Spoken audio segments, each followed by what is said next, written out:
Garamari, Tambayata Shini Lili, Dokai Shili Ve Sura Matham. Tambaya Shili, Tambaya Shili, Dokai Shili Sura Dini Ro. Tambara Sura Baba Limle, Mero. Garamari, who say there? The say be the say fit, the say be the say fit, kitchen as a bojan go. Hey, get up, he say, dear. Feel like so like, feel like so like, feel like so like. The kind of feel like so like, feel like so like, so like. Mimi Bolai, Mimi Nambolai, Mimi Jessie like. Mimi Bolai, Mimi Jessie like. The moody the sun and the beauty, then be up, man. Ravian Garamaru. Tandra Sura Babali, Mimi at the Miara Tandra. Well, Soja. Mimi the Miara Tandra, Matajava.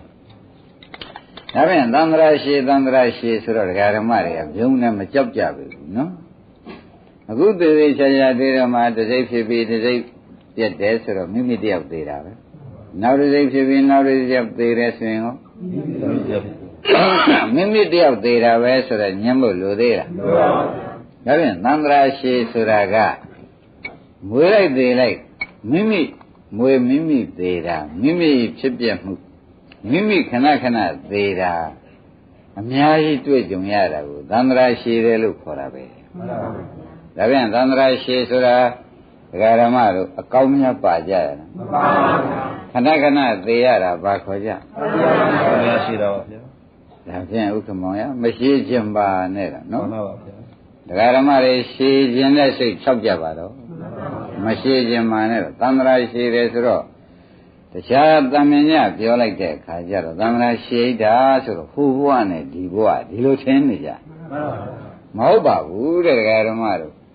Kanda Ironari, Mapialia, Tandra Suba Ukamoya, Gubia, de Shane, Usura. Vaja,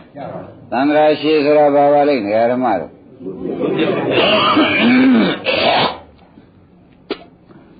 A Gubia, Surari, Kanakana Mui, Kanakana de Kanakana Mui, Kanakana de, a name of Bahu Sujabal. A name of Bavana Mule, de like. Said Kupiela, said Kupiela, Bobia. Dudia said Kupiela, Dudia said Kupiela, Tadia said Kupiela, Tadia said Kupiela. Era Bakoja. Tandra Senida, Masona. Tavian, Tandra go to Bioja, Suro, a vision Senida, Tandra.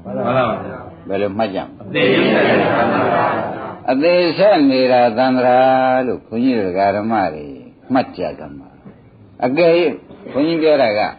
A day Senida, Tandra, look, Sura Garamariga. Oh, Punigara, Jayabi. Korain Chijan, there is, and Kanago Pianchi.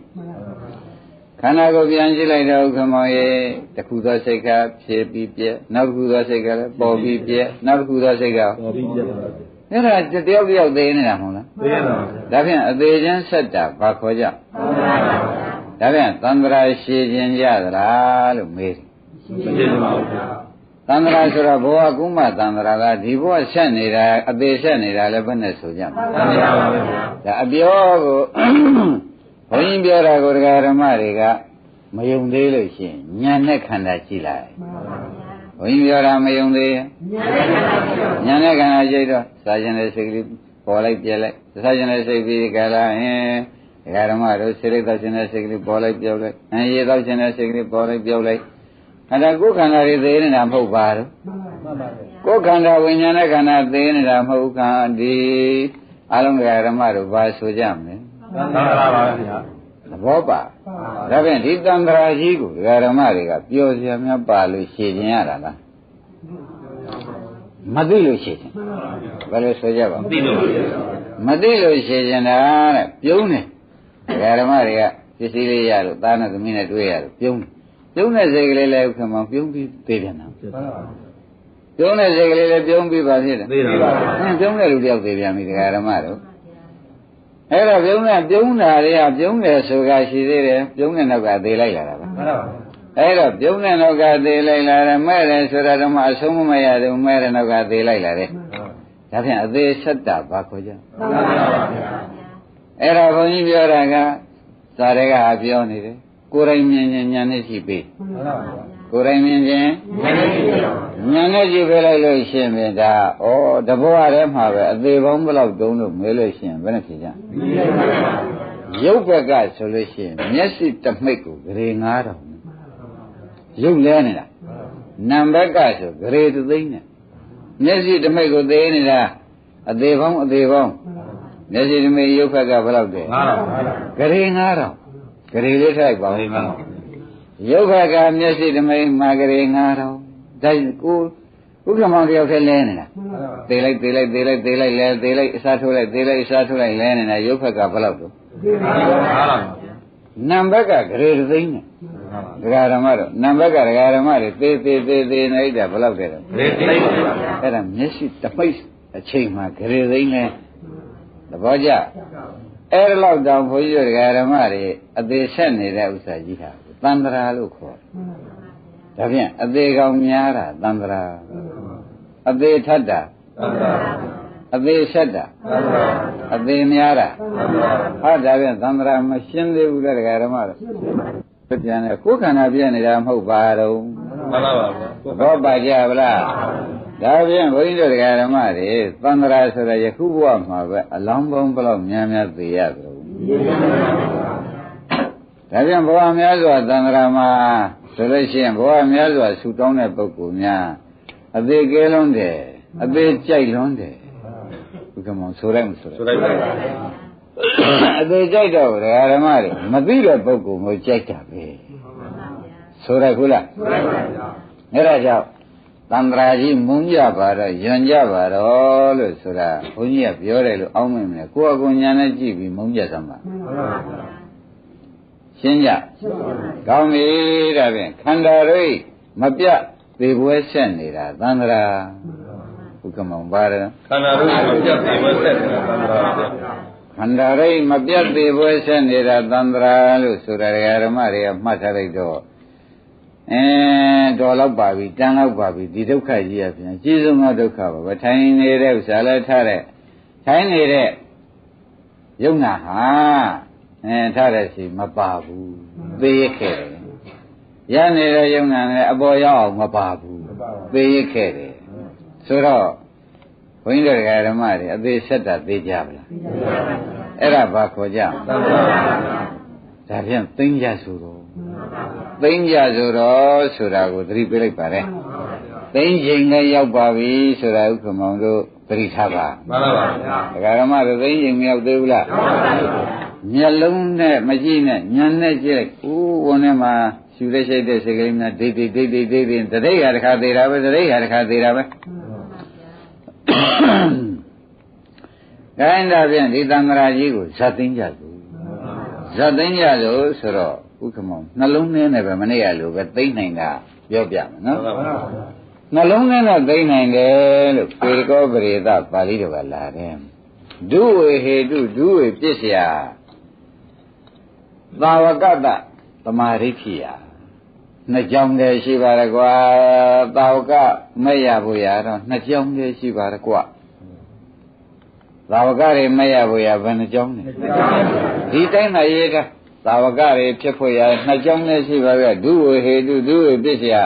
သာဝကတ္တသမာဓိဋ္ဌိယလို့ပေတကောပရိသပါဠိတော်ရှင်အနန္ဒရေးတာပါရှင်အနန္ဒဟောတာပါနှစ်ခုသောအကြောင်းသာရှိတယ်သာဝကပါရဉာဏ်ရဖို့တခါရနိဗ္ဗာန်ကြီးကိုအရောက်သွားဖို့ရာဘုရားရှုလမ်းပါနဲ့လက်ဝဲရန်လက်ရရန်လည်းမပါမနဲ့ကျုံရနိဗ္ဗာန်မြန်ယူပါတော့မယ်ဆိုရင်နှစ်ကြောင်းနဲ့ရရကွာရတဲ့နေယူမယ်ဆိုရင်ဖြင့်ဘယ်နှကြောင်းလဲနှစ်ကြောင်းပါဒါကြောင့်ဒုဝေဟေတုဒုဝေပစ္စယသာဝကတ္တသမာဓိဋ္ဌိယဒုက္ခမောင်ကျေနပ်ပလားဒိဗ္ဗမရှင်းသေးပါဘူးနော်ဒါတော့အကျဉ်းချုပ်တော့နားလည်ပြီဒီအခုရရင်အခုယူမယ်လို့သာဝကပါရမီညာနဲ့အခုရရင်တပိတော့အခုယူမယ်ဖះရှင်နှစ်ကြောင်းတည်းသာဒကာဓမ္မတွေကြိုးစားရင်ရတယ်ဘ ယ်နှကြောင်းနဲ့ဒါကြောင့်ဒုဝေပစ္စယသာဝကတသမာဓိဋ္ဌိယလို့ဆိုတဲ့ပါဠိလာထားတယ်နော်ဒါပြန်ဓမ္မတို့ဒီလိုစာရကျမ်းကနေသိပြီးကြလားနေပြန်တော့ဩသာဝကဘာဝိညာဉ်နဲ့ဝါသတ္တဗံသရဂနာဂံယန္တာဖြစ်ဖို့ရသူကြီးတွေမပန်ပဲနဲ့နိဗ္ဗာန်ရပြီးရောဆိုတဲ့ပုဂ္ဂိုလ်များဖြင့်နှစ်ကြောင်းနဲ့ပဲကိစ္စပြီးပါတယ်လို့ဥပဟောထားတယ်မှန်ပါဗျာနှစ်ကြောင်းနဲ့နော်မှန်ပါဗျာဘယ်နှစ်ကြောင်းပါလဲနှစ်ကြောင်းပါဗျာဩနှစ်ကြောင်းနဲ့နိဗ္ဗာန်ရောက်နိုင်ပါတယ်လို့ဆိုသဖြင့်ဒကာဓမ္မတို့သံဃာမရှိခြင်းလဲဒီနှစ်ခုကြိုးစားလိုက်ပြီးတာပါပဲဆိုတဲ့ဥစ္စာဖြတ်လန်းပေါ်လာမှန်ပါဗျာသံဃာမရှိခြင်းနှစ်ခုသာလုပ်တော့တဲ့နှစ်ခုလုပ်လို့ရှိရင်ဖြင့်ဒကာဓမ္မတို့ဥဇေနာဇာသေးဇာတွေပူဇာဆွေးဇာတွေဖြင့်အကုန်စားသိမ့်ပါတယ်လို့ဆိုတာပေတကောပရိသပါဠိတော်မှာရှင်အနန္ဒကဟောထားလို့ဘုရားကထောက်ခံချက်ပေးထားတာသံဃာနာရင်စာပဲလို့သေချာမှတ်ပါမှန်ပါဗျာဒါရင်ဒီဘက်ကဒကာတွေကိုမြတ်ဆိုတော့ဒကာသစ်တို့ဘယ်နှကြောင်းနေတော့မကြောင်းပါဘူးနိဗ္ဗာန်ရောက်တဲ့နည်းနဲ့ယူမယ်ဆိုရင်ဘယ်နှကြောင်းအားထုတ်ရဆူကြည့်ပါမဟုတ်ပေါ့ဗျာနိဗ္ဗာန်ရရင်ပြီးရောရှင်ဖြင့်ဘုန်းကြီးတို့ဒကာဓမ္မတွေနှစ်ကြောင်းနဲ့အားထုတ်ပါကွာများနေသေးလားနှစ်ကြောင်းနဲ့အားထုတ်ပါကွာရပါတယ်ဆိုတော့ဒုဝေပစ္စယသမာဓိသာဝကတသမာဓိဋ္ဌိယဒါရင်နှစ်ကြောင်းကိုပြပါတော့မှာဥက္ကမောင်ကြီးမှန်ပါတင်းနံပါတ်အကြောင်းကပရဒောသဂောတောသစ္စာအနုတန်တိဒါပါဠိတော်သစ္စာနဲ့ပတ်သက်တဲ့တရားနာရမယ်ဒါတကြောင်းသစ္စာတရားကိုနာရမယ်ဒါတင်းနံပါတ်အကြောင်းသစ္စာတရားနာရမှာကသေသေးချာချာစဉ်းစားဥက္ကမောင်သူပြင်တရားမပါဘူးမှန်ပါပါဘယ်တရားလဲသစ္စာတရားသစ္စာတရားနာမှုသည်တင်းနံပါတ်အကြောင်းပြီးသွားတယ်မှန်ပါပါအစ္ဆတင်းစယောနိသောမနတိကာရောမိမိခန္ဓာကိုယ်ထဲမှာနှလုံးသွင်းမှန်ရမယ်ဟောနှစ်ချက်ဗျာဒါကနှစ်နံပါတ်နော်မိမိခန္ဓာကိုယ်ထဲမှာနှလုံးသွင်းမှန်ရမယ်ဒါကနှစ်နံပါတ်နော်သစ္စာနဲ့ပတ်သက်တဲ့တရားနာမှုကမိမိအစ္ဆဒခန္ဓာထဲမှာနှလုံးသွင်းမှန်မှုကသစ္စာတရားနာမှုကမိမိအစ္ဆဒခန္ဓာထဲမှာနှလုံးသွင်းမှန်မှုကဤနှစ်ပါးနဲ့ပြည့်စုံလို့ရှိရင်ဖြင့်ဘယ်ရှိမဆိုနိဗ္ဗာန်ရရကွာသိချပါ යි တကယ်မှအတက်ဆရာလည်းသိကောင်းပါပြီမသိလို့သာကျတော့ရှာမတို့လို့သာဘာများလောက်ရပါမလို့ဆိုပြီးကြလားအတုပတွေလိုက်ပို့နေရတာကုသိုလ်ရတယ်ဆိုတာနဲ့နိဗ္ဗာန်ရတယ်ဆိုတာနဲ့အတုပလိုက်ပို့ရတော့မလားအောက်မေ့နေတဲ့ဥက္ကမောကြီးမှန်ပါပါဗျာအလူတန်းနဲ့ဖိတ်တာလိုက်ပြီးကြလားသူတို့အမျှဝေကိုယ်ကုသိုလ်ရတာပေါ့အဲ့ဒါနိဗ္ဗာန်ရတာလိုက်နေရမလားအောက်မေ့တယ်အခုတော့မဟုတ်ပါလားမဟုတ်ပါဘူးဗျာဘာရတော့မြတ်တဲ့နာမကသစ္စာတရားနာပါနှစ်နံပါတ်ကမိမိခန္ဓာထဲမှာနှလုံးသွင်းမှန်နှလုံးနဲ့မှန်သွားဖို့ဒီနှစ်ခုရှိလို့ရှိရင်ပြန်ကွာသာဝကပါရမီညာနိဗ္ဗာန်ရတာပါပဲဒကာဓမ္မတို့လေးလေးစားစားမှတ်စမ်းပါလို့ပြောလိုက်တယ်ဘယ်လိုတောင်းပန်ထားတော့ဘယ်တော်တော်လုံးဝမတွေ့ဘူးတဲ့ဒီနှစ်ခုနဲ့နိဗ္ဗာန်ရောက်ပါတယ်ဒီနှစ်ခုနဲ့သောတာပန်သရဂါနာဂံယန္တာဖြစ်နိုင်ပါတယ်လို့ပေတကောပရိသပါဠိတော်သေသေးချာချာဟောထားတဲ့ဥစ္စာကိုပဲတူတူနဲ့ရောက်နိုင်ရဲ့သားနဲ့ကျွတ်တို့လမ်းမသိလို့ကိုယ်သွားနေတာတွေဟာကဥက္ကမောအတော်မောနေပြီမောတော့ပါဗျာမဆိုးရဘူးလား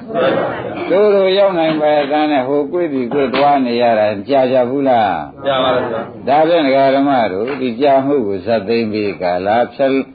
တခါရောက်မှုကိုဂရုစိုက်လိုက်လို့ရှင်ဘယ်နှခုသာဂရုစိုက်ရမှာနှစ်ခုရပါဗျာတင်းနံပါတ်ကဘာပါလိမ့်သစ္စာတရားနှစ်နံပါတ်ကမိမိအစ္ဆဒခန္ဓာမှာနှလုံးသွင်းမှန်မှုရှိပြီးရောကွာဆိုတော့အမတန်ဖို့တန်နေပြီဟိုကကြည်ကြည်နက်နက်သဘောကျအဲ့ဒါပေကောပရိသပါဠိတော်ရှင်အနန္ဒဟောတယ်လို့သေချာမှတ်စမ်းပါရှ ရှင်နာဟောတာဖယားကထောက်ခံချက်ပေးတယ်လို့လည်းလင်းနေအောင်တခါလေးယူထားလိုက်တော့မှန်ပါပါကဲဥက္ကမမလွယ်လားဗျလွယ်ပါလေဗျကိုင်းဓမ္မတို့အကျယ်ပဲပြောတော့မှာနော်ဒီဟာလေးတော့ဖြင့်ဩတို့နိဗ္ဗာန်လိုချင်လို့ရှိရင်ဒီနှစ်ခုကြိုးစားရုံပါပဲလားဆိုတာလေးတော့ဓမ္မတွေဘက်ကကိုရှင်းရှင်းနဲ့မှတ်မိဗလားတဲ့နံပါတ်ကဘာလို့อ่ะတဲ့နံပါတ်ကခန္ဓာမှာနှလုံးသွင်းမှန်ရမယ်မိမိဣဇဒခန္ဓာမှာနှလုံးသွင်းမှန်ရမယ်မိမိခန္ဓာမှာနော်မိမိဣဇဒခန္ဓာမှာနှလုံးသွင်းမှန်ရမယ်ဒီလိုဆိုလို့ရှိရင်ဖြင့်သာဝကပါရမီညာနဲ့နိဗ္ဗာန်ရောက်တာပဲကွာသိကြပါလားသိကြပါပါသိဘုဒ္ဓံတော်ဘောလာဓမ္မတို့မနာဘုဒ္ဓံဒါလေးများဖြောက်ပြလို့ရှိရင်ဖြင့်ခင်ဗျားတို့အိမ်မှာရှိတဲ့ရွှေတို့ငွေတို့စိန်တို့ပြောက်တာဘာမှကိစ္စမရှိဘူးမှန်ပါဗျာငွေရင်ပြန်ပေါ်မရှိဘူးမှန်ပါဗျာဒီဟာပြောက်သွားလို့ရှိရင်တော့ဖြင့်ခင်ဗျားတို့သံဃာခရီးမှာပဲဥပွဲနာပွဲသေပွဲအပယ်ငရဲတွေကငါးဟာကြီးတာမှတ်ပြီတော့ဒါနှစ်ခုပြောက်သွားရင်ဒါနှစ်ခုပြောက်သွားရင်ဒီနှစ်ခုပြောက်သွားလို့ဒီမှတ်မှုလေးပြောက်သွားပြီဒီနှစ်ခုတိုင်းခင်ဗျားတို့လုံးမှုလေးချွေးညက်ရှိမယ်ဆိုရင်ဖြင့်ဒီငါရွှေတို့ငွေတွေရောတဲရောပါရောအလုံးစုံကုန်ပြီးတော့ငါဘာနှမျောစရာမရှိဘူးဒီဟာကအလုံးစုံချမ်းသာကြည်ရမယ်ဥစ္စာပြောက်သွားတယ်တပည့်ကြအောင်ချမ်းသာအစစ်ရမှာကိုဥက္ကမောပြောက်သွားတယ်ဒီနှစ်ခုပြောက်သွားရင်လေမှန်ပါပါကိုင်းဓမ္မတွေဒီနှစ်ခုပြောက်ရဲပါမလားမပြောက်ရဲပြောစမှခင်ဗျားတို့ဘာတော့ကဲသစ္စာတရားနာဒီလိုခန္ဓာနှလုံးသွင်းပါဒါတော့မပြောက်စင်းနဲ့နော်ဒါပြောက်လို့ရှိရင်ဖြင့်ဓမ္မတို့အပယ်လေးပါးတွေကလည်းငါပစ္စည်းဖြစ်ရတော့မယ်ဥဇဏကြသေးကြတွေရောကိုပစ္စည်းကုန်ဖြစ်ရတော့မယ်ဆိုရှင်မျိုးစုံကိုဟာကုန်ဖြစ်မှာရှင်မျိုးစုံကိုဟာဖြစ်ကိုဟာကုန်ဖြစ်ရမယ်ဆိုတော့ဘာပြောက်သွားလို့တုံးဆိုတော့အိုးနိဗ္ဗာန်ရောက်တရားဒုက္ခသိမ့်တဲ့တရားပြောက်သွားလို့ဒုက္ခထဲမှာပဲပင်လယ်ဝေးနေရခဲ့ရတယ်ဆိုလိုက်မဆိုလိုက်ဒါဖြင့်တရားလေးဖြင့်ဥဇဏတို့ဖြောက်လို့တော်ပါမလားတော်ပါဘူးဗျာဓမ္မတို့အရေးကြီးတာကိုတော့မဖြောက်နဲ့နော်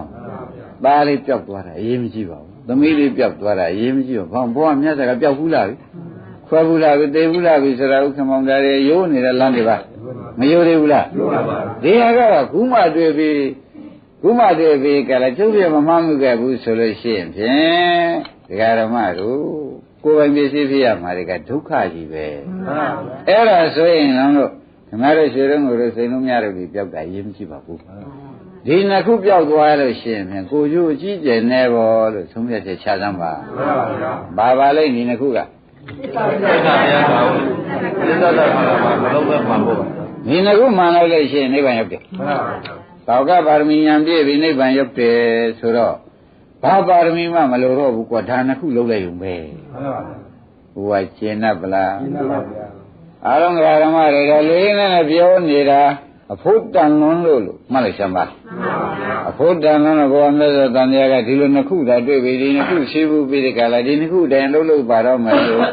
ဆရာတကာဥက္ကမောင်နဲ့ဘုန်းကြီးနဲ့လည်းတွေ့เสียမရှိတော့ပါဘူးမှန်ပါပါရှိသေးရဲ့လားရှိပါဘူးသူလည်းဒုက္ခကသိဉ္ဇဉ်ဟိုပုဂ္ဂိုလ်ဟောတဲ့ပုဂ္ဂိုလ်လည်းဒုက္ခကသိဉ္ဇဉ်အနာတဲ့ပုဂ္ဂိုလ်လည်းဒုက္ခကသိဉ္ဇဉ်ဘာဘူးမှမရှိတော့ဘူးရှိရမြင်ကြသေးရဲ့လားအဲ့ဒါကိုဒီရွှေရုံငွေရုံမကပျောက်ခဲ့တဲ့ဘဝကရခဲ့တဲ့ဘဝကမရှိတော့ဘူးအမတမချွတ်တော့မှာသံဃာထဲမှာသေရာကိုသေတာကိုခန္ဓာကြီးဖြစ်နေငရဲတွေရတယ်ကိုငရဲကြီးဖြစ်နေဘယ်အဖြစ်ငါမြောက်ဖူးဘူးလို့ရှိရလားရှိပါဘူးအဲ့ဒါတော့ဆင်းရဲတွေအနန္တတွေ့ခဲ့ကြုံခဲ့ခြုံခဲ့ရတဲ့အဖြစ်ဟာဘာပြောက်သွားလို့တုံးလို့ဆိုတော့အခုတာဝကပါရမီဉာဏ်ဖြစ်ခြင်းအကြောင်းနှစ်ပါးပြောက်သွားလို့မှတ်လိုက်စမ်းပါဗျာဒီအကြောင်းနှစ်ပါးကဘာပါလဲသစ္စာတရားနာမိမိခန္ဓာနှလုံးသွင်းပါဖို့မနာဘဲနဲ့နှလုံးသွင်းမှန်ဖို့ရဥက္ကမောင်ဘယ်နည်းမှမဖြစ်ဘူးမဖြစ်ပါဘူးသဘောကျခိုင်းတာဒီပေရောဂလိသာရှင်အနန္ဒာကပဲဥပမာပြလိုက်တော့သိကောင်းဘယ်လိုများကောင်းလို့ဆိုသစ္စာတရားကိုဥမာတရားဓမ္မတွေခန္ဓာကိုယ်ကြီးဟာခဏခဏဖြစ်ပြနေတယ်အဲ့ဒါဒုက္ခသစ္စာတွေပဲပြောင်းရတယ်လေဒုက္ခသစ္စာအောက်ကဘူတာလည်းဒုက္ခသစ္စာခဏခဏပြောင်းရတယ်လေဒုက္ခသစ္စာဘဝခြုံနေယုံနေတွေဖုံးရဖြစ်ရတယ်လေဒုက္ခသစ္စာစောင်းရငဲ့ရတယ်လေဒုက္ခသစ္စာပဲဆိုတော့အခုခန္ဓာကိုယ်ကြီးကဒုက္ခသစ္စာဆိုတဲ့ဥစ္စာဘုန်းကြီးကဟောနေနော်ဟောနေတော့ဓမ္မတွေမှာဩ ဘုန်းကြီးဟောနေတဲ့ခန္ဓာကိုယ်ကြီးကဖြင့်ဒုက္ခသစ္စာတဲ့ဒုက္ခသစ္စာတဲ့ဆိုတော့သိလုံးလေးတော့ရောက်သွားညာတော့ဗြိဉ္ဉ်သိလုံးလေးရောက်သွားမှန်ပါပါညာတော့ဗြိဉ္ဉ်သိလုံးလေးရောက်နေတော့ဒီသိနေတဲ့အချိန်မှာပဲဒကာသစ်တို့ကိုမြတ်ရွှေတို့ကိလေသာရှိသေးလားဒီမရှိပါဘူးဩဒါဖြင့်ကိလေသာမရှိတော့ဘူးဒီချိန်နဲ့ကိလေသာမရှိတော့ဘူးတဲ့ဘာလို့လဲဆိုတော့ဒါဒုက္ခသစ္စာလို့ကြားနေရတယ်တော့တို့သိရတယ်ဒါရဒုက္ခခန္ဓာကိုယ်ကြီးရဒုက္ခအခုပေါ်လာတဲ့စိတ်ရဒုက္ခသစ္စာပြည့်သွားတဲ့ဒုက္ခသစ္စာကြောင်းရွှင်နေရတဲ့ဒုက္ခသစ္စာခြုံယုံနေရတဲ့ဒုက္ခသစ္စာဖုံးဖိနေရတဲ့ဒုက္ခသစ္စာကြောင်းရငဲ့ရတာကောဒုက္ခသစ္စာအကုန်ဒုက္ခသစ္စာတွေဟုတ်လိုက်တာဒုက္ခသစ္စာတွေလို့ဒီတရားဒုက္ခသစ္စာတရားနားနေရတာဟုတ်ကဲ့နားနေတော့ဥပမောင်တဏ္ဍာမဒီနားတဲ့အချိန်မှာကိလေသာကြောင်းဝင်သေးရလားမဝင်ပါဘူးဩဒါဖြင့်ဒကာဓမ္မတို့ဘုရားသခင်ကိုယ်တော်ကြီးကဥပမာချင်းလာတယ်သူတစ်တုံးတစ်ခုမေးကြတော့မယ်ဆိုအထဲမှာအစေးတွေရေတွေခြောက်နေတဲ့တစ်တုံးကိုမိတင်ရှုံမယ်ဆိုလို့ရှိရင်ဥက္ကမောင်လွယ်မှာပဲလွယ်ပါပါဗျာ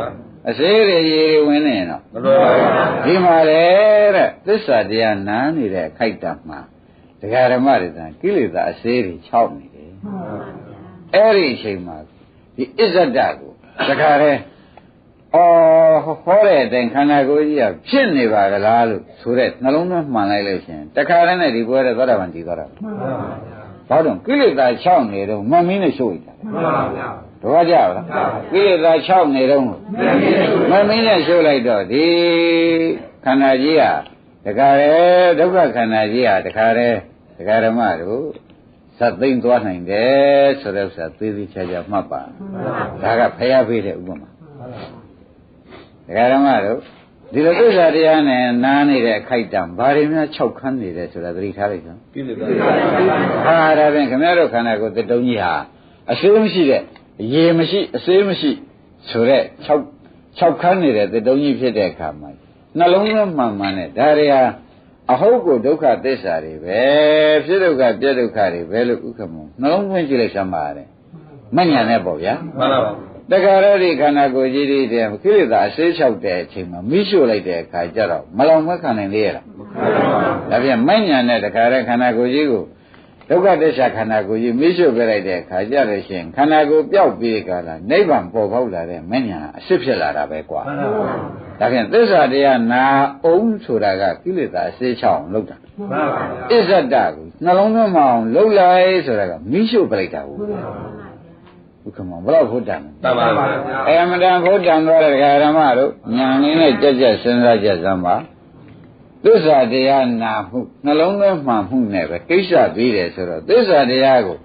သေးသေးချာချာနားနေရတော့ခန္ဓာကိုယ်ထဲမှာတာယာတဲ့ကိလေသာအစေးတွေဟာဥက္ကမောင်တို့ဒကာသစ်တို့ရှိကြသေးရဲ့လားမရှိပါဘူးဗျာသိကြရနော်သိကြပါဘူးဒါဖြင့်ဒီခန္ဓာကိုယ်ကြီးမှာကိလေသာအစေး6ခန်းနေတယ်လို့မဆိုရဘူးလားဆိုရပါဘူးအဲ့ဒီအချိန်မှာကိုဥရတို့ဥက္ကမောင်တို့ကနှလုံးသွင်းမှန်မှန်နဲ့ဖြစ်ဒုက္ခပြည့်ဒုက္ခအစစ်ပဲဘာမှမရောဘူးလို့လုတ်ပလိုက်ချမ်းမလားဒါကြတဲ့ဒီခန္ဓာကြီးကမပြောက်ဘူးလားပြောက်ပါဗျာပြောက်သွားတာစားတဲ့ကိလေသာအစေးလျှောက်တုံးကိုညံမင်းနဲ့ရှို့လိုက်တာနဲ့ပျောက်ထွက်သွားတာလေခန္ဓာပြောက်တော့နိဗ္ဗာန်ကိုဗျာခန္ဓာပြောက်တော့နိဗ္ဗာန်ပါဗျာအိုးတရားဓမ္မတို့တဲ့ဖုတ္တမှာလားမှန်ပါဗျာအမတန်ဖုတ္တနဲ့နှလုံးသွင်းတဲ့ကိစ္စပြီးတဲ့တရားပေရကောဝိရပါဠိတော်ဥက္ကမောင်မှန်ပါအမှန်မှန်မှုလားမှန်ပါဗျာဒီဥပမာပြလိုက်ပုံလေးလေဘယ်လောက်ရှင်းတော့ညံ့ပါဗျာဓမ္မတို့ဥပမာပြလိုက်တာလေသတိထားစမ်းပါသစ္စာတရားနာနေတာခမည်းတော်တဏ္ဍာဘာတွေများ6ခန်းကုန်လောဘဒေါသမောဟကိလေသာတွေဒီချိန်လာကိုလာရရလားအဲ့ဒီအချိန်မှာတဲ့ခမည်းတော်ကခန္ဓာကိုယ်ဟောနေတော့ဘုန်းကြီးဟောနေတာပဲနောက်အဖြစ်အပျက်တွေလည်းဟောမှာပဲအဲ့ဒီဟောတဲ့အခါမှာကိလေသာအစေး6ပြီးသစ္စာတရားနာနေတုံးမှာဥက္ကမောင်ကြီးခန္ဓာကိုယ်ထဲမှာမဉ္ဇဏ်နဲ့ကြာကြာနာကြည့်ရလို့ရှိရင်ဖြစ်ပျက်တွေမြင်ပြီးဖြစ်ပျက်တွေဆုံးသွားတယ်မှန်ပါပါခန္ဓာကိုယ်လုံးကဖြစ်ပျက်ရှိတာဘူးဗျအဲ့ဒီဖြစ်ပျက်တွေဆုံးသွားတာဘယ်နဲ့ကြောင့်ဆုံးသွားပါလဲမဆိုလို့ကိလေသာအစေး6နေတဲ့ခန္ဓာကြီးကိုမမင်းနဲ့ရှုပ်ပြလိုက်လို့ခန္ဓာဆုံးသွားတာကွာခန္ဓာဆုံးတာဘာခေါ်ကြနိဗ္ဗာန်ခန္ဓာဆုံးတာနိဗ္ဗာန်ဆိုတာသိကြလားခန္ဓာကဘာသစ္စာတုံးလဲဒုက္ခသစ္စာမရှိတော့ပါဘူးဆိုတဲ့ကောကဒုက္ခငြိမ်းသွားတာပေါ့ဒုက္ခငြိမ်းတာဘာခေါ်ကြဒါကြောင့်ဒီနှလုံးနဲ့ကိစ္စပြီးတယ်ဆိုတာ လေးလေးနက်နက်တရားဓမ္မတွေအော်ဖြစ်လဲဖြစ်ထိုက်ပါပေတကူသိလဲဖို့တတ်ပါတယ်ဟုတ်လဲဟုတ်ပါပေတယ်လို့သိပြီးခြားခြားဆုံးဖြတ်ချက်ချသမှာမှန်ပါဗျာ။အဲတရားဓမ္မတို့သိပြောတဲ့တရားဆိုတော့ပေါ်ပါလားပေါ်ပါဗျာ။ဒါပြန်ဆရာဘုန်းကြီးကပြောခဲ့တရားဓမ္မတွေ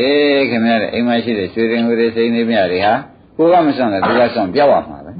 မိလောင်လည်းပြောက်ရမှာကိုသေးသွားလည်းကိုယ့်ရဲ့ထဲမှာဘာလို့ပြောက်ရမှာပဲဒါတွေပြောက်တာကိုနှမျောစရာမရှိပါဘူးဒီခုပြောခဲ့တဲ့ဒုက္ခကတိမ်ငိမ့်တဲ့တရားလုံနီးကိုင်းနီးဒါပြောက်သွားမှာသိဆိုရင်ရတယ်ဒီနှစ်ခုပြောက်သွားမှာဆိုရင်ရဒီနှစ်ခုပြောက်သွားလို့ရှိရင်ဖြင့်ဒုက္ခဟူသည်ကိုယ်ဟာကြီးဖြစ်ရမယ်အသေးခန္ဓာဟူသည်ကိုယ်ပြည့်ရှိကြီးဖြစ်ရမယ်အပယ်လေးပါးဟူသည်ကိုယ်ဟာကြီးအိုနစ်နာလွန်လာတယ်ဒါဘာပြောက်သွားလို့တော့ဆိုတော့ခொနဲ့ကတာဝကပါရမီဉာဏ်ရမယ်နီးနီးပြောက်သွားလို့ကဲနီးနီးပြန်ပြောပါဦးမေ့မှာဆိုရင်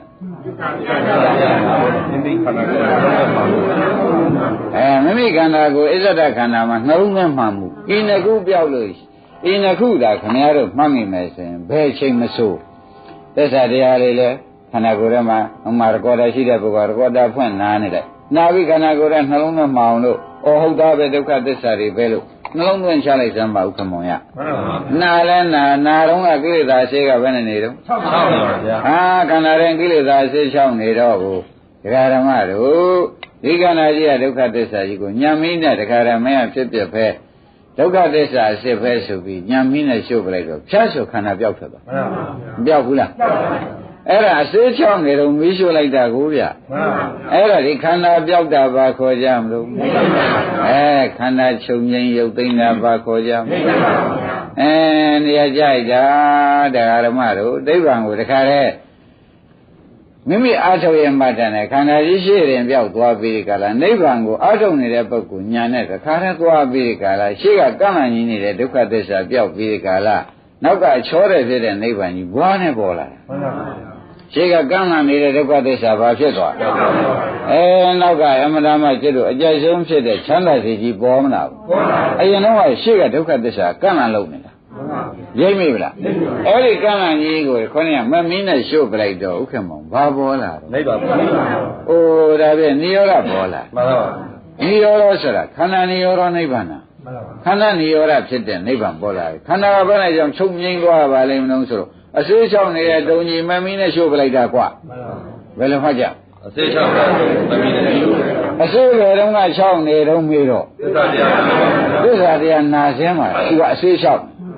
သစ္စာတရားနာထဲမှာကိလေသာအစေး1500ကိလေသာအစေးတွေအစည်းတွေဒကာဓမ္မတို့ဘာမှမဖြစ်ဘူးနာတော့ကတည်းက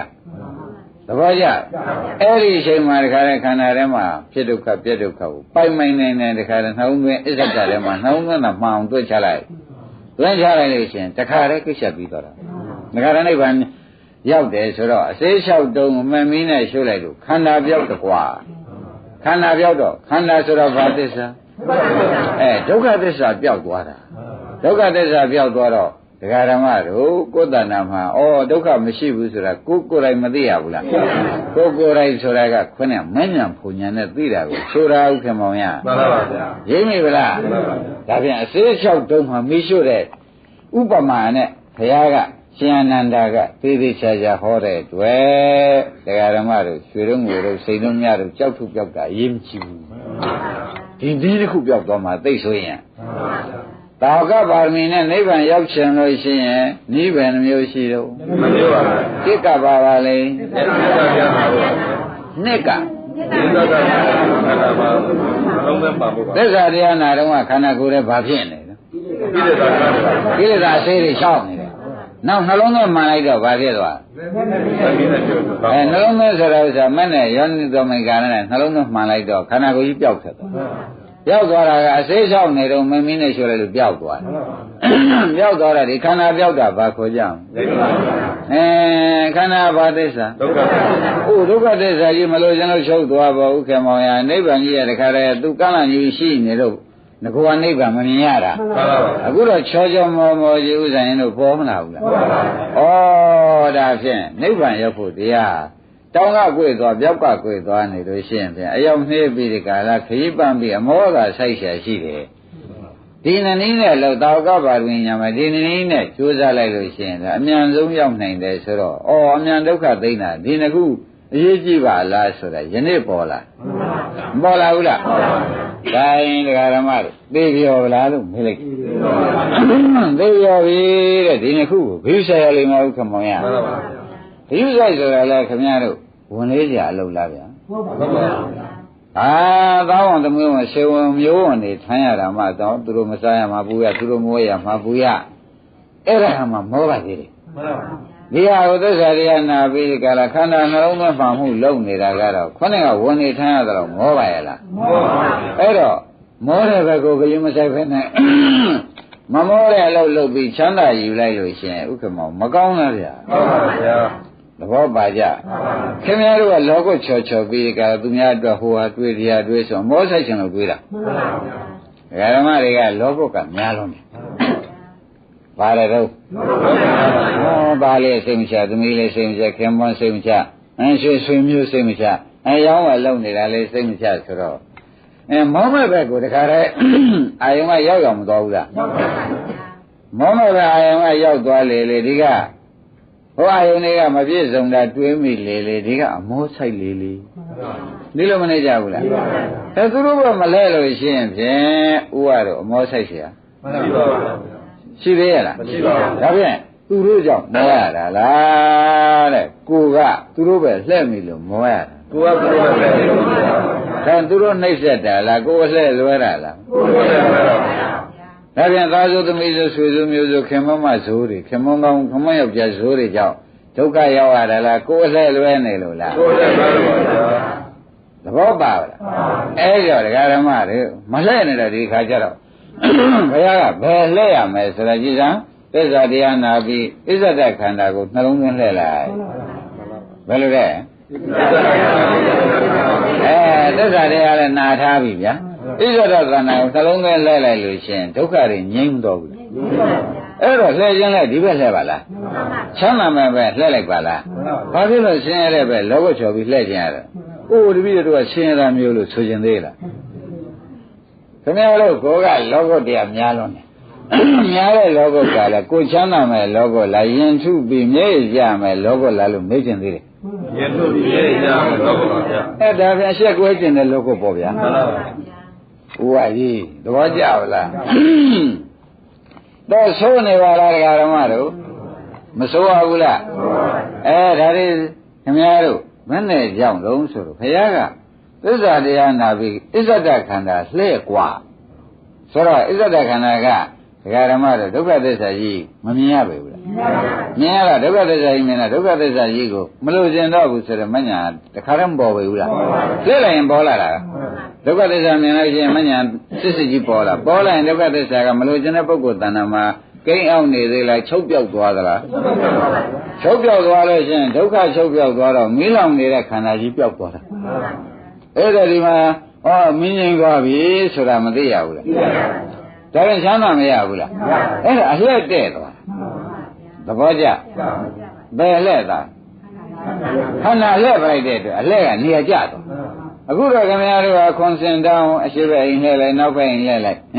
သာသနာများသလိုရှေ့များတွေးလိုက်သေးတယ်ကိုမသိမနဲ့ပုံများတွေးလိုက်သေးတယ်ဒါတွေငယ်ငယ်သမီးတွေငယ်ငယ်ကိုကအသက်ကြီးကြီးနဲ့ကိုကသေးတယ်မပါဘူးကြီးတာတော့ပါနေတာသူကသဘောကျလားအဲ့ဒါတွေလျှောက်တွေးလေဒီမှာအလှဲ့လွဲနေတော့တကသစ်တို့ကိုများရှိတော့အမောကဆိုင်မဆိုင်ဘူးလားခင်ဗျားတို့အသက်ရှူတဲ့ဥစ္စာကိုတခါကြတော့အောင့်ပြီးထွက်လာတဲ့အတန်တွေကပါလားမပါဘူးလားရိုးရိုးရှူပါဗျာရိုးရိုးရှူစပါရိမ့်မိလားဘုရားရိုးရိုးမရှူခင်ဗျားတို့အောင့်ပြီးတွေးလားမကတွေးပူလားမကပူပြီးဒီနှာခေါင်းကထွက်တဲ့လေကြည့်လိုက်ရင်ကိုနှွေးလာတယ်ဘယ်နဲ့ကြောင့်နှွေးတာတုံးဆိုတော့ဥက္ကမောင်ရိမ့်မိဗလားရိမ့်မိပါလောင်လိုက်မကအတွင်းမှာတခါတည်းကိလေသာမီးတွေဟုံးတောက်ပြီးဒီကလာမှာတက်ကခါမှရှူလိုက်တဲ့အခါကျတော့မိဘွားတွေမပိုင်ကံကောင်းပဲခင်ဗျာရိမ့်မိဗလားအတော့မဆိုးဘူးလားဒါရင်တော့ပြဒကာဓမ္မတွေဒီကဘယ်လိုလှည့်ကြမလို့ဗျာမိမိခန္ဓာပဲလှည့်လိုက်စမ်းပါ သဘောကျမိမိခန္ဓာပဲလဲလိုက်တော့သစ္စာတရားနာထားတဲ့ပုဂ္ဂိုလ်တော့ကိလေသာစေက6ဥက္ကမောသစ္စာတရားနာထားတော့ကိလေသာစေ6ပါဗျာဓမ္မနာရလို့ရှင်လည်းခင်ဗျားတို့စောစောလေးသစ္စာလေးနှုံးသွင်းပြီးတော့မှရှုပြလိုက်သဘောကျလားသစ္စာတရားနာထားတော့ခန္ဓာကိုယ်ကြီးတဲ့ဘာဖြစ်နေသလဲကိလေသာစေ6တယ်အဲ့ဒီအချိန်မှာမဉ္ဇဏ်နဲ့ခန္ဓာကိုယ်ကြီးကြည့်လိုက်ဆိုတော့မဉ္ဇဏ်နဲ့ကြည့်လိုက်တော့ဘာဖြစ်သွားလဲလောက်ပါကြောင်းတော့မင်းကဒုက္ခသစ္စာပဲလို့ဆိုမဲ့ချိုက်တဲ့ခါကျတော့ခန္ဓာကိုယ်ကြီးပျောက်ထွက်မတော့ဘူးပျောက်ထွက်သွားတာဒီကရမင်းနဲ့ရှင်းလိုက်တဲ့ဒုက္ခသစ္စာကြီးပျောက်ထွက်သွားသဘောကျအဲ့တော့ဒုက္ခသစ္စာကြီးပျောက်ထွက်သွားတဲ့အခါကျလို့ရှိဖြင့်ဘုန်းကြီးတို့ဓမ္မတွေမှာတသံမြာလုံးခန္ဓာကြီးကအသိခန္ဓာကြီးအသိဆက်နေတာကြီးဥက္ကမောဘာဖြစ်သွားပြတ်သွားဒါပြန်အသိလို့သွားတာ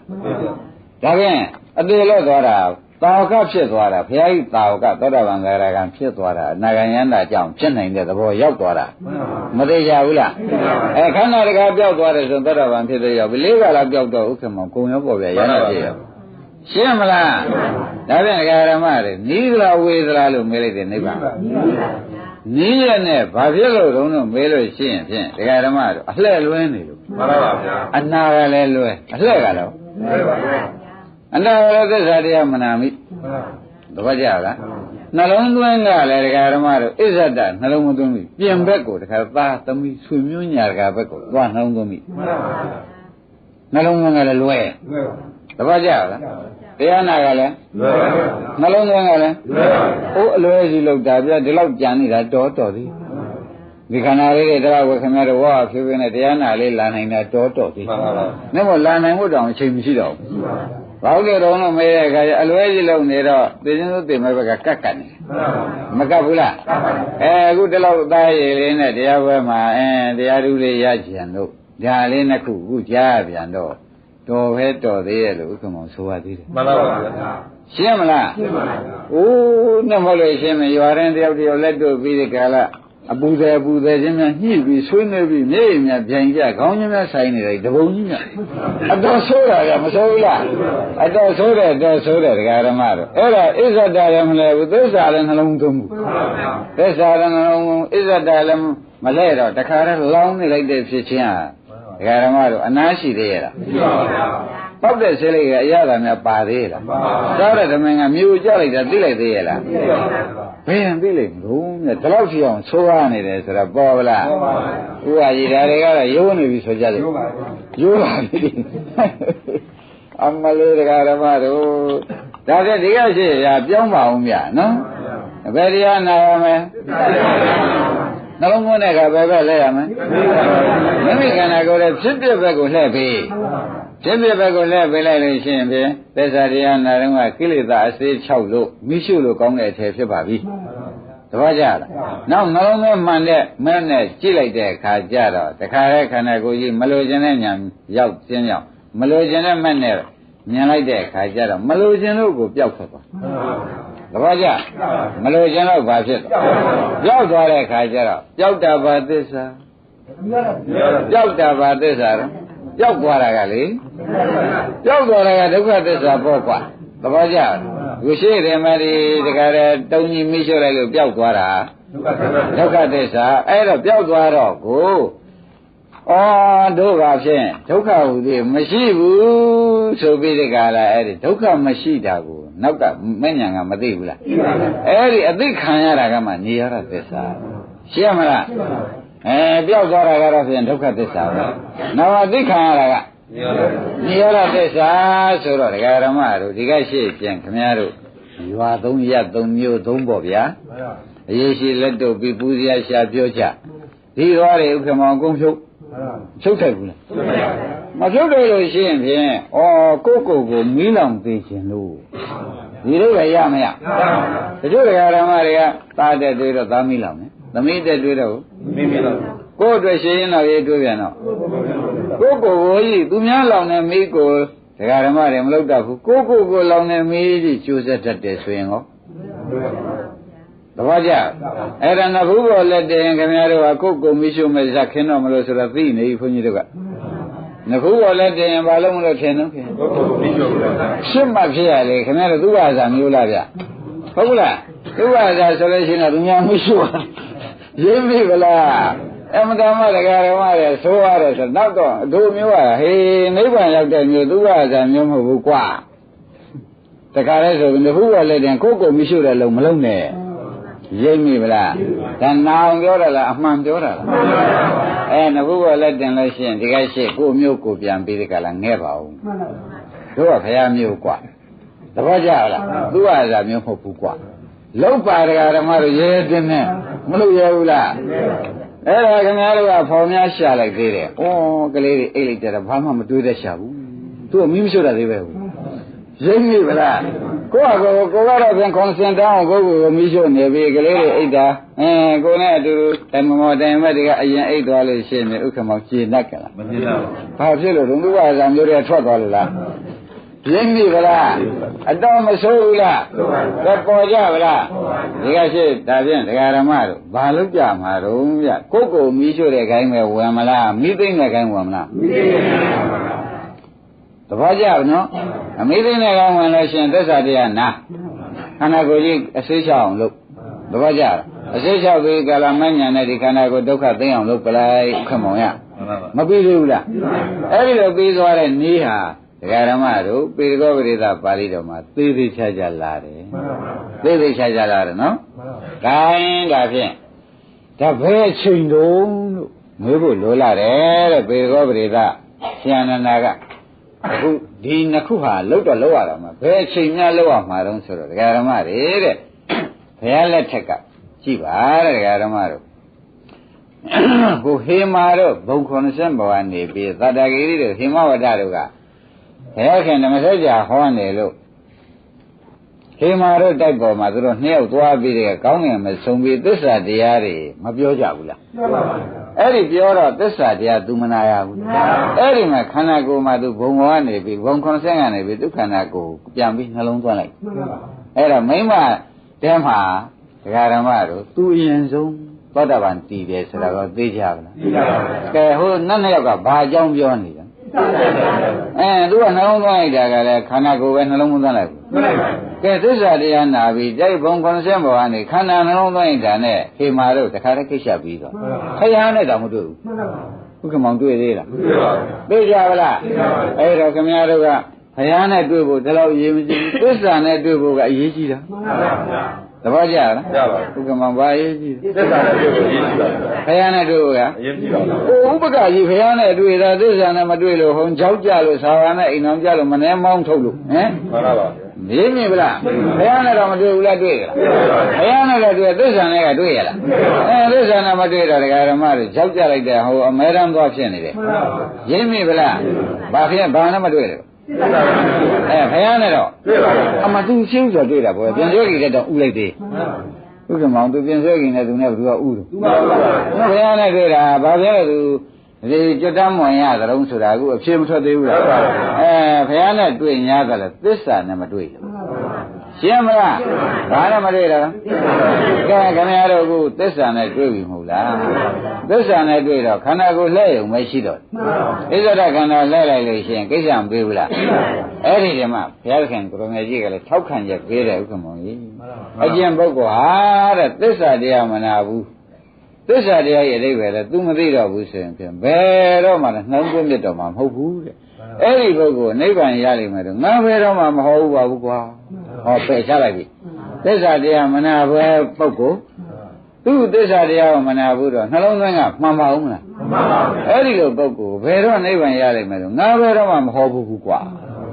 သိကြပါလားသိပါပါအကျင့်ပုဂ္ဂိုလ်ဒီကွာတဲ့သစ္စာတရားနာရတယ်နှလုံးသွင်းရတယ်မှန်တယ်အဲ့ဒီပုဂ္ဂိုလ်ကြတော့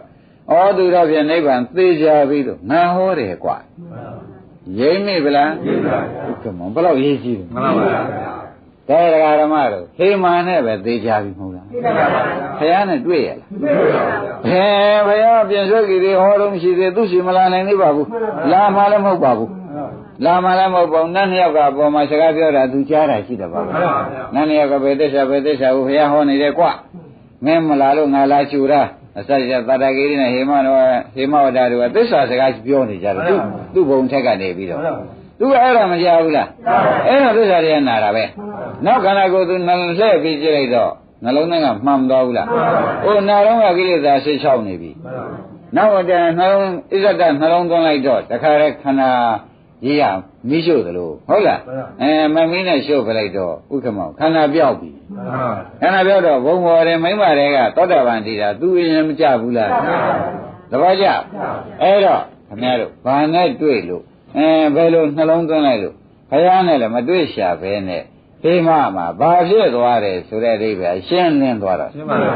မရှင်းသေးဘူးလားဘယ်လိုလဲရှင်းလို့ရှင်းပုံပြောကြသမောသစ္စာတရားခန္ဓာဣဇရခန္ဓာလည်းနှလုံးသွင်းလိုက်နှလုံးသွင်းလိုက်တော့ဘယ်သူနဲ့မှမတွေ့ခင်ကသူ့သောတာပန်တည်နေတယ်ဒကာဓမ္မတို့အမတန်ပန့်တဲ့တရားဆိုတာအကိုကလည်းဥက္ကမောင်လုံလောက်ပြီဗျာသစ္စာတရားနာတော့ကလည်းကိလေသာဆေးလျှောက်တယ်ဆိုတော့ဘာမှပြောစရာမရှိဘူးမှန်ပါဘူးဩဒါဒုက္ခသစ္စာကြီးပါလားကဥရတို့တကယ်တဲ့တို့ကိုမြတ်ရှိတယ်နှုံးသွင်းကြည့်စမ်းပါဒီအချိန်မှာဒုက္ခသစ္စာကြီးပါလို့သာဆုံးဖြတ်ချက်ချနေတဲ့အချိန်မှာဘယ်ရင်းမှကိလေသာမလာဘူးလာပါလားကိလေသာမလာတဲ့ကမမင်းနဲ့မင်းနဲ့အမှန်ကန်ဒုက္ခသစ္စာဆုံးဖြတ်ချက်ချဖို့မလွယ်သေးဘူးလားအလွယ်သေးတဲ့ပြန်လေဆုံးဖြတ်ချက်လည်းအမှန်ကြရပြိဉ္ဉာနဲ့ပိုင်းခြားချိုက်တဲ့ဒုက္ခသစ္စာပြောက်ထွက်သွားတာပဲတကယ်လည်းနိရောဓသစ္စာဘဝနဲ့ပေါ်လာဘူးလားကိုင်းဒါဖြင့်ဒကာဓမ္မတို့အရေးကြီးတဲ့ချက်နှစ်ချက်ရိပ်မိကြဘာပါလိမ့်မယ်ဒါဖြင့်ဒါကိစ္စပြီးတယ်လို့ဒါကိစ္စပြီးတယ်လို့ဆိုတော့ဒကာဓမ္မတို့ခင်ဗျားတို့ဤဘုက္ကံပါရမီဒီဆရာကောင်းသမားကောင်းနဲ့တွေ့ရတော့ကျုံရဆုံရတဲ့အရေးကြီးတဲ့ချက်ကြီးကိုလည်းအရေးကြီးတယ်လို့တွေ့ရတော့တော်တော်ထူးတယ်ဆိုတာကိုယ်အကြောင်းတော့ကိုသိကြတော့မှန်ပါပါတော်တော့ကိုထူးတယ်မထူးဘူးလားဒကာဓမ္မအမတန်ထူးပါတယ်တဲ့သစ္စေသာရကနဲ့လည်းဥက္ကမောင်လုံလောက်ပါတယ်မှန်ပါပါဗျာခရရလည်းထောက်ခံရပေးတယ်သစ္စာတရားမနာပဲနဲ့ကိလေသာ၆ခန်းတယ်လို့မရှိဘူးကွာနှလုံးသွင်းမှမှန်ပဲနဲ့လေခန္ဓာကိုယ်ကြီးပြောက်တဲ့နိဗ္ဗာန်ကိုရောက်လိမ့်မယ်လို့ငါဖျက်မဟုတ်ဘူးမှန်ပါတပည့်ကြအဲ့ဒါသစ္စာတရားလဲနာတဲ့ပုဂ္ဂိုလ်မှန်ခဲ့လို့ရှိရင်ကိလေသာဆေးလျှောက်တော့ကွာနောက်ဣဇဒခန္ဓာကြီးနှလုံးသွင်းမှန်လိုက်တဲ့အခါကျတော့နှလုံးသွင်းမှန်ဆိုတာကအနိစ္စကိုအနိစ္စလို့နှလုံးသွင်းမှန်တာပဲဒုက္ခကိုဒုက္ခလို့နှလုံးသွင်းအနတ္တအနတ္တလို့နှလုံးသွင်းအတုပကိုအတုပလို့နှလုံးသွင်းဒုက္ခသစ္စာကိုဒုက္ခသစ္စာလို့နှလုံးသွင်းနှလုံးသွင်းမှန်သွားလို့ရှိရင်ဥက္ကမောင်ပြီးတာပဲတဲ့ရှင်းမလားကောင်းပြီဒါဖြင့်ဘုန်းကြီးတို့ဓမ္မတွေမှာသစ္စာတရားကိုနာအတွင်းဣဇဒနာပြီးဒီကလာဣဇဒနှလုံးသွင်းလို့ရှိရင်ဖြင့်မဲ့ဖို့မရဘူးလို့ငါဖျားမဟုတ်ဘူးဆိုတော့လေထောက်ကန်ချက်ပေးထားတဲ့အတွက်ဥပမာဥပေးရတယ်ကွာရှင်းလင်းပြီးဒီကလာပြတဲ့အတွက်လေငါတို့ဖြင့်ဒီဘဝမဲ့မရပါမလားကိစ္စမှာပြီးပါမလားဆရာသမားရှိတဲ့ကြီးညိုလေးစားတဲ့တရားတွေလည်းနေတိုင်းနာကြတယ်ဘယ်နဲ့များဖြစ်နေသလုံးလို့မတွေးပါနဲ့ပရမအာထုတော်မယ်ဆိုသစ္စာနဲ့ခန္ဓာကိုနှုံးသွင်းကြည့်လိုက်ဒါတွေအခုပေါ်လာဒုက္ခသစ္စာဘုရောဒါတွေဒုက္ခသစ္စာပဲအတန်ခိတ္တနာပိစုပါဒနဲ့ခန္ဓာပြီးဒုက္ခသစ္စာဆိုတဲ့အတိုင်းဒုက္ခသစ္စာမှတော့ဘာမရှိဘူးဆိုတာလေကိုယ့်ကိုနှုံးသွင်းပြီးတော့မှတခါလဲညာနဲ့ခန္ဓာကိုစိုက်ကြည့်ပေါ်လာဒုက္ခသစ္စာဖြစ်အောင်လုပ်လိုက်ရှင်းမလားပေါ်လာဒုက္ခသစ္စာအောင်လုပ်လိုက်တဲ့အခါကျတော့ငကိုကကိုနာထားတဲ့တရားလေးကလည်းနားတဲ့ကမပြောက်သေးနှလုံးသွင်းကလည်းမှန်သွားပြန်တော့ဥက္ကမောင်ကိစ္စပြီးတယ်ဒါကြောင့်ဘုန်းကြီးအရင်ကဒီတရားဓမ္မတွေရောအားလုံးတရားဓမ္မတွေသင်ထားတယ်ဘုန်းကြီးတရားဟောတဲ့အခါကျလို့ရှင်များတို့ရိုးရိုးမနာကြပါနဲ့လို့သတိပေးလိုက်မှန်ပါဗျာနာကဘုန်းကြီးပြောတဲ့တရားကိုနာပါဉာဏ်ကခန္ဓာကိုလှဲ့ပါမပြောဘူးလားနာကပါတော့တရားနာသစ္စာတရားကိုသစ္စာနဲ့ဉာဏ်ကပဲလေအဲ့ဒါဒီတိုင်းအလုပ်လုပ်ပါဆိုတော့ဒီပါဠိတော်ကထောက်ခံတာဥက္ကမောင်ရေးမိဗလားဒီပါဠိတော်ကတာဝကပါဠိဖြစ်ဖို့ရတာဝကဖြစ်ဖို့ရအရိယတာဝကဖြစ်ဖို့ရကွာတဲ့နှလုံးသွင်းမှန်ပြီးဒီကလာသစ္စာတရားကိုနာပြီးဒီကလာနှလုံးသွင်းမှန်ရင်ကိစ္စပြီးတာပဲဆိုတော့နာတော့သစ္စာတရားနာပေါ့ဗျနှလုံးသွင်းကခန္ဓာကိုယ်ထဲမှာဖြစ်တဲ့နှလုံးသွင်းလိုက်လို့ရှိရင်ဖြင့်ဒါဒုက္ခသစ္စာဆိုတာသိချာမသိရဘူးလားဒုက္ခသသိတဲ့အခါကျတော့အားလုံးတရားဓမ္မတွေကိစ္စပြီးပြီဘူးလားဒါကြောင့်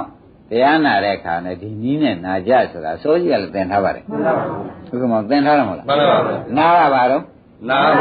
နာဘုန်းကြီးဟောတဲ့တရားကိုနာပါဉာဏ်ကဉာဏ်ကခန္ဓာကိုယ်လဲပါဆိုတဲ့ဥစ္စာယောနိတော်မနတိကာရကိုဟောနေတာ နှလုံးသားမှန်ပါနှလုံးသားမှန်အောင်လို့ဒကာဓမ္မတွေသေချာစွာပြောနေတယ်ဆိုတာပေါ်လာကြကောင်းပြီဒါဖြင့်ဘုန်းကြီးတို့ဒကာဓမ္မတွေမှာဒီနေ့တပညာပြောက်တာရေးမရှိဘူးဒါမပြောက်စီနဲ့ဆိုတာဒါသိရဆဲရတော့မယ်ပြောက်မှဆိုရင်တယောက်ပြောမေးပါတော့သေချာမေးရအောင်နော်ဘာဘုန်းကြီးဒီနေ့ဘာရေးကြီးပြောပါလိမ့်မလို့ဆိုတာဥက္ကမောင်တာပြောက်မှဆိုရမဆိုရဘူးလားသူပြောက်တဲ့ချိန်ကစပြီးကြတာခင်ဗျားတို့ခန္ဓာကိုယ်ထဲမှာကိလေသာဝင်ပေါ့လို့ဆိုပါပါဗျာအစေးတွေထူးကုန်ပြီပါဗျာဘယ်နည်းနဲ့မှမမီးနဲ့ရှို့လို့လဲမရတော့ဘူးငရဲမီးရှို့တာခံနိုင်ကြတယ်ဆိုတာမှတ်ပြီတော့ပါဗျာဥက္ကမောင်ရိပ်ပြီဗလားမမီးရှို့တော့မရပါဘူးငရဲမီးရှို့ပဲငရဲမီးရှို့ပဲခံရတော့မယ်ဆိုတာသိကြပါလားဒါဖြင့်ဓမ္မတို့နှလုံးဒီတာဝကပါရမီဉာဏ်ပြည့်ဖို့နိဗ္ဗာန်ရောက်ဖို့ကိုတစ်နံပါတ်ကဘာလဲတော့နှစ်နံပါတ်ကနာရသစ္စာတရားကိုဣဇရတဏ္ဍာနဲ့မှာတခါတည်းနာရနဲ့တူအောင်စိုက်သွားအောင်နှလုံးသွင်းလိုက်နှလုံးသွင်းနေတဲ့တပြိုင်တည်းထဲဒကာဓမ္မတို့အစေးလျှောက်တုံမီးရှို့ရတဲ့အတွက်ခန္ဓာပြောက်တယ်ကိလေသာအစေးလျှောက်တုံကိုမမီးနဲ့ရှို့ရတဲ့အတွက်ခန္ဓာပြောက်တယ်ဆိုတာသဘောကျနေရာကျလိုက်တာဥက္ကမောင်ကြီးအမှန်တန်နေရာကျပါတယ်ဒကာဓမ္မတို့အမှန်တန်နေရာကျပါတယ်ဒါဖြင့်ဘယ်အချိန်လုံးလို့မေးတဲ့အခါကျလို့ရှိရင်ဖြင့်ဘုန်းကြီးကနေတိုင်းပဲသစ္စာမပါတဲ့နေ့တည်းရှိရလားရှိပါဘူးသစ္စာပါတာရှိပဲနော်အဲ့ဒါသစ္စာပါတယ်ကိုသစ္စာနာထုံးမဲ့ဩခန္ဓာကိုယ်ထဲမှာဘုန်းကြီးကဒါဘယ်ဝိညာဉ်နဲ့ခန္ဓာဟောနေတယ်ဘယ်ဝေဒနာခန္ဓာဟောနေတယ်အဲ့ဒါလေးတွေကိုခင်ဗျားတို့ကဖြစ်ပြတဲ့ဒုက္ခသစ္စာပဲလို့ကမှန်မှန်လုံးသွင်းလိုက်လို့ရှိရင်ဒီတရားပဲဆုံးသောဗန္တရာယအနာဂယနာဖြစ်တာကြီးပဲမဖြစ်မရှိပါဘူးတဲ့ပါဠိတော်မှာလည်းဥက္ကမောင်ဒီတိုင်းလားမှန်ပါဗျာရင်းမကြလားမှန်ပါဗျာဒါဖြင့်ဒီတဲ့ဒကာဓမ္မတို့ကျင်းတာလည်းမလိုတော့ပါဘူးဒီတဲ့ကျင်းတာများရှိသေးရဲ့လားမရှိတော့ဘူးဆိုတဲ့ဥစ္စာအထူးသဖြင့်သိကြပါတယ်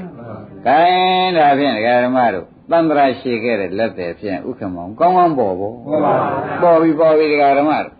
သစ္စာတရားလည်းမနာဘူးဟိဣဇ္ဇတလည်းနှလုံးသွင်းမှုဟိဩဒီနှစ်ခုတို့အချော်ကြီးချော်ပြီးကြတာတကယ်လက်နဲ့ကောင်းကိုပဲတခါမှမရဘူးလို့အပြောက်ကြီးပြောက်လို့အနစ်နာချင်းနစ်နာခဲ့ရတယ်ဆိုတာကိုမြတ်ဆိုလို့ရိပ်မိရောပေါ့ရိပ်မိဗလားဒီပြန်ပြောက်တာဘာမှအရေးမကြည့်ပါနဲ့ဒီလိုရင်းနှစ်ခုပြောက်သွားမှာဥက္ကမောင်ရေအရေးကြီးထားစမ်းပါမှန်ပါပါပေါ်ကြဗလားဒါဖြင့်ခொနကဟေမာပြင်းနှက်ပလားပြင်းနှက်ပါသတ္တဂိရိနဲ့ဟေမဝတ္တတို့ကသူ့ဘုံမော်လာဟောတာလားသူတို့ကသူတို့စကားပြောနေတာလားအဲ့ဒါသူကနေပြီးသစ္စာတရားနားနေတာအောက်ကသစ္စာတရားနားနေရတော့သူကခိုးနာလည်းမဟုတ်ပါဘူးသူတိုက်ဆိုင်လို့သူတို့ကသူတို့ပြောလို့ကိုယ်ကကြားတာရှိတယ်အဲ့ဒီအချိန်မှာသူဒီဘုံခေါ်တဲ့ပေါ်မှာဥက္ကမောင်ခန္ဓာလှည့်လိုက်တယ်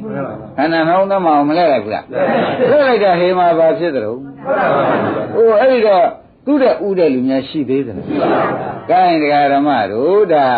ဘာပါရမီနဲ့ဘာများလုပ်သေးတယ်လို့မေးလို့ရှိရင်ဘာမလို့ခုသစ္စာတရားနာပဲခုနှလုံးသွင်းတဲ့တာပဲ။အခုနှလုံးသွင်းတဲ့တာနဲ့အခုဘုံကွန်ဆင့်ပေါ်မှာအခုကိုယ်ပဲပယ်လေးပါးတကားပြတဲ့သောတာပန်ဖြစ်တာပဲ။သိကြပါလား။ဒါဘာများလုပ်သေးတယ်။ဒါဖြင့်ဒကာဓမ္မတို့ဒီနှစ်ချက်အတော်မိတယ်ဆိုတာကိုသိကြပါလားအဲတော့ပေတကောပရိသပါဠိတော်ကလည်းဥက္ကမောင်ဒီတိုင်းလားမှန်ပါပါဘုရားကထောက်ခံရပေးလိုက်တယ်ကအစေးရှိတဲ့တစ်တုံမီးရှို့ခြင်းတော့ရှို့တနေ့လုံးရှို့မရဘူးကွာမှန်ပါပါမပြောဘူးလားပြောပါအစေးမချောင်းအောင်လုပ်ပြီးမှမီးရှို့ခဲ့တယ်ရှိတော့တဲ့မီးရှို့ခြင်းနဲ့မီးရှို့ခြင်းအကြောင်းမှန်တယ်လို့မဆိုရဘူးလား6တာမီးရှို့ရင်လောင်းမှာပဲမချောက်တာမီးရှို့နေတော့အဲ့ဒီတိုင်းပဲတဲ့မင်းတို့ဒီသစ္စာတရားနာရမှာကိလေသာအစေးက6ပါတကွာတပည့်ကြသစ္စာတရားနာရမှာနမခန္ဓာကိုယ်ထဲမှာတခါတည်းကိလေသာတွေကပြန့်နှံ့ပြီးဒီကလာမျက်လုံးနဲ့ကိလေသာပေါ်လိုက်နားတယ်ကောကိလေသာတွေကကိုယ်ပေါ်မှာအကုန်ပေါ်လာတာပဲကိုယ်ပေါ်မှာပဲကိလေသာတွေကဟိုနေကနှွေးတယ်ဆိုဟိုနေကတဏှာပေါ်တာပဲဒီနေရာအေးပြန်အေးကျတဲ့လို့အေးတဲ့နေရာတဏှာပေါ်တာပါဇက်ကလည်းတော့ကြဟိုကဆက်ရှင်တရားဆက်ရှင်ပါဇက်ပေါ်တဲ့တဏှာတွေကလာလိုက်မျက်လုံးတွေကလည်းဟိုကကြီးကောင်းတဲ့တရားခင်းနေဆက်ရှိတဲ့နားထဲမှာလည်းကိလေသာအစေးတွေကအပြန့်နှံ့ခန္ဓာကိုယ်တစ်လုံးလုံးမှာလျှောက်ရှိမရှိပဲဘူးလားအဲ့ဒီအစေးတွေကဘယ်တော့မှမလျှောက်တာဘူးအကုန်လုံးဒုက္ခသစ္စာဩတန်ခိတ်ဒိနာပြစ္ဆုပါဒနိုင်ခန္ဓာပြီးဒုက္ခသစ္စာလို့ ဆိုလိုက်တော့မှအစေးတွေကဘာဖြစ်ကုန်ဘယ်နေရာကကြံသေးအဲ့ဒီမရောက်တဲ့မကြံတဲ့အချိန်ကြမှာခင်ဗျားတို့ကဝိပဿနာလုပ်နဲ့နှလုံးသွင်းပြီးခန္ဓာကိုယ်အတွင်းကိုနှလုံးသွင်းလိုက်ဣဇဒနှလုံးသွင်းလိုက်တဲ့အချိန်ကြတော့မှဒုက္ခသစ္စာတကယ်ဒုက္ခရှိရေမျောဘူးဆိုပြီးဆုံးဖြတ်ချက်ချလိုက်တော့မှဒုက္ခတွေချုပ်ပြီးခန္ဓာပြောက်တယ်ခန္ဓာပြောက်တာဘာသစ္စာပြောက်တဲ့ခန္ဓာကဒုက္ခသစ္စာ